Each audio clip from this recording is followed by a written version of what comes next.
ಮೀಸಲಾತಿಲಿ ಹೆಂಗ್ ದುರ್ಬಳಕೆ ಮಾಡ್ಕೊಳಕತ್ತಾರ ಅಂದ್ರಿ, ಒಬ್ಬವ ಮೀಸಲಾತಿ ಪಡ್ಕೊಂಡ್ ಮುಂದ್ ಹೋಗಿರ್ತಾನ್ರಿ, ಆದ್ರೂ ತನ್ ಮಕ್ಳಿಗೆ ಮೀಸಲಾತಿ ಕೊಡಿಸ್ತಾನ್ರಿ. ಇದೆಂತ ನ್ಯಾಯ ರೀ? ಬಡವ್ರ ಯಾವಾಗ ಮುಂದ್ ಹೋಗ್ಬೇಕ್ರಿ? ಮೀಸಲಾತಿ ಪಡ್ಕೊಂಡವ ಏನ್ ಮುಂದ್ ಹೋಗಿರ್ತಾನ್ರಿ, ಆರ್ಥಿಕವಾಗೂ ಮುಂದಿರ್ತಾನ್ರಿ, ರೊಕ್ಕ ಕೊಟ್ಟು ಕಳ್ಸ್ಬೋದಾಗಿತ್ರಿ. ಅವಂದೇನ್ರಿ ವಿಚಾರ? ಫ್ರೀ ಐತಿ ಯಾಕೆ ಬಿಡುನು, ಶಿಕ್ಷಣನು ಅದ್ರಾಗೆ ಕೊಡಿಸ್ತಾನ್ರಿ, ನೌಕರಿನೂ ಅದ್ರಾಗೆ ಕೊಡಿಸ್ತಾನ್ರಿ. ಮೀಸಲಾತಿ ಸಂಬಂಧ ತಮ್ಮ ಜಾತಿನೇ ಚೇಂಜ್ ಮಾಡ್ಕೊಳಕತ್ತಾರ್ರಿ. ಮತ್ತ ಜಾತಿ ಸರ್ಟಿಫಿಕೇಟ್ ಚೇಂಜ್ ಮಾಡ್ಕೊಂಡು ಮೀಸಲಾತಿ ಹೆಂಗ್ ದುರ್ಬಳಕೆ ಆಗತ್ತದಂದ್ರ, ಒಂದ್ ಮಗು ತನ್ ತಾಯಿ ಕಳ್ಳನ್ನು ಹಂಚ್ಕೊಂಡ್ ಹುಟ್ಟಿರ್ತದ್ರಿ, ಅದೇನೆ ತನ್ ತಾಯಿ ಕಳ್ಳನ್ ಕಿತ್ತಂಗ ಆಗ್ತೈತ್ರಿ. ಇದ್ ಹೆಂಗ್ ಆಗ್ಬೋದು ಹೇಳ್ರಿ ನೀವೇ? ಒಬ್ಬ ಸಮಾಜದಾಗ 90% ಮಾಡಿರ್ತಾನ್ರಿ, ಅವನಿಗ್ ಲೆಕ್ಕಸವ್ರೆ ಯಾರು ಇಲ್ರಿ.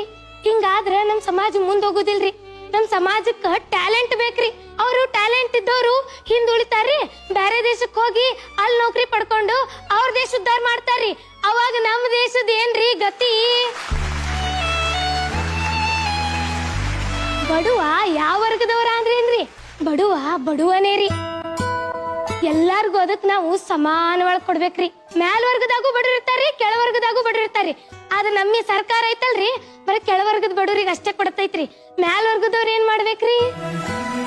ಗಾಂಧೀಜಿ ಅವ್ರನ್ ಮಾತ್ ಹೇಳ್ತಾರ್ರಿ, ಅವಶ್ಯಕತೆಗಳಿಗಿಂತ ಹೆಚ್ಚಾದದ್ದು ಕಳ್ಳತನಕ್ಕೆ ಸಮಾನ ಅಂತ. ನಾ ಕೊನೆದಾಗ ಒಂದ್ ಮಾತ್ ಹೇಳ್ತೀನ್ರಿ, ನನಗೇನ್ ಮೀಸಲಾತಿ ಅಗತ್ಯ ಇಲ್ರಿ.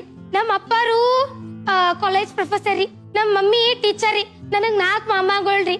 ಒಬ್ರು ಕರ್ನಲ್ ರೀ, ಒಬ್ರು BO ರೀ, ಇನ್ನೊಬ್ರು ಡಾಕ್ಟರ್ ರೀ, ಮತ್ ಇಂಜಿನಿಯರ್. ನಾನು ಒಂದ್ ಮೀಸಲಾತಿ ಕುಟುಂಬದಿಂದಾನೇ ಬಂದಿನ್ರಿ, ಆದ್ರೆ ನನಗೆ ಮೀಸಲಾತಿ ಅವಶ್ಯಕತೆ ಇಲ್ರಿ.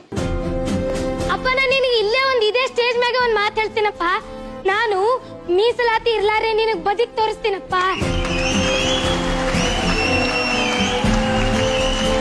ಕಡೆಯದಾಗ ಒಂದ್ ಮಾತು ಹೇಳಿ ಮುಗಿಸ್ಬಿಡ್ತೀನ್ರಿ. ಹೊಟ್ಟೆ ತುಂಬದಾದ್ಮೇಲೆ ತಿಂತಿರಲ್ರಿ ಒಂದು ತುತ್ತು, ಅದು ನಿಮ್ಮದಲ್ರಿ.